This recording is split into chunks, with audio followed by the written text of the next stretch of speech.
दोस्तों, आजकल के दौर में अधिकतर लोग अपने जीवन से असंतुष्ट हैं। उन्हें लगता है कि मैं ही गरीब क्यों हूँ, मैं ही दूसरों से कमजोर क्यों हूँ। उन्हें अपने आप में दूसरों के मुकाबले में बहुत सी कमियां लगती हैं। वे इसका दोष भगवान को देते हैं, उन्हें अपनी स्थिति का कारण ठहराते हैं। इस कहानी से मैं आपको इस प्रश्न का संपूर्ण उत्तर दूंगी और आप अपने जीवन में भी संतुष्टि महसूस करेंगे।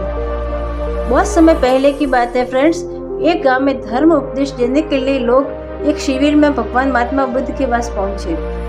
गांव के लोग अपनी अपनी समस्या लेकर उनके पास जाते हैं और उनसे समाधान प्राप्त कर नई ऊर्जा के साथ वापस लौटते हैं। गांव के बाहर एक गरीब राह में बैठा था। बुद्ध के पास आते जाते लोगों को निहारता रहता।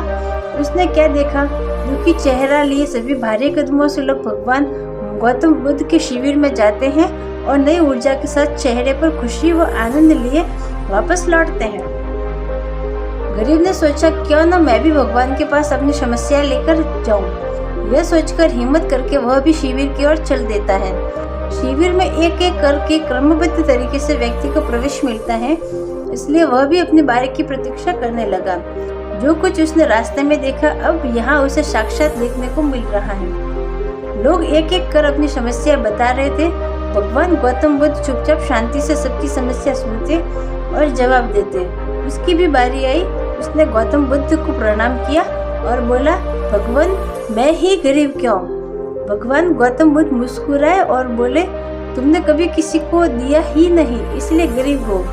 इस पर वह आश्चर्य से भगवान गौतम बुद्ध का मुंह ताकने लगा और बोला, भगवान मेरे पास कुछ देने के लिए है ही नहीं, बड़ी मुश्किल से गुजारा हो पाता है मेरा, और कभी कभी तो भूखे ही सोना पड़ता है, इतना गरीब हूँ मैं। भगवान गौतम बुद्ध शांत भाव से बोले, तुम्हारे पास एक चेहरा है, किसी को भी मुस्कुराहट दे सकते हो। तुम्हारे पास मुंह है, किसी को भी प्रशंसा भरे कुछ शब्द दे सकते हो। जो हाथ तुम्हारे पास है, किसी की भी मदद कर सकते हो। दरअसल जिसके पास में ये तीनों चीजें हैं, वह भला कैसे गरीब हो सकता है। गरीब का भाव मन में होता है, मन से यह भ्रम निकाल दो। लोगों को देते जाओ, गरीबी अपने आप ही दूर हो जाएगी। यह बातें सुनकर उस गरीब का चेहरा चमक उठा जोरदार। उसने अपने प्रश्न का उत्तर मिल चुका था। अब उसके मन से गरीबी का भाव दूर हो गया था। तो दोस्तों, इस जीवन से हमें ये शिक्षा मिलती है कि इस कहानी से शिक्षा मिलती है कि हमारे जीवन में हर टाइप की खुशियों के दिन आते हैं, उतार चढ़ाव आता है, दुख भी आते हैं, खुशी भी आती है।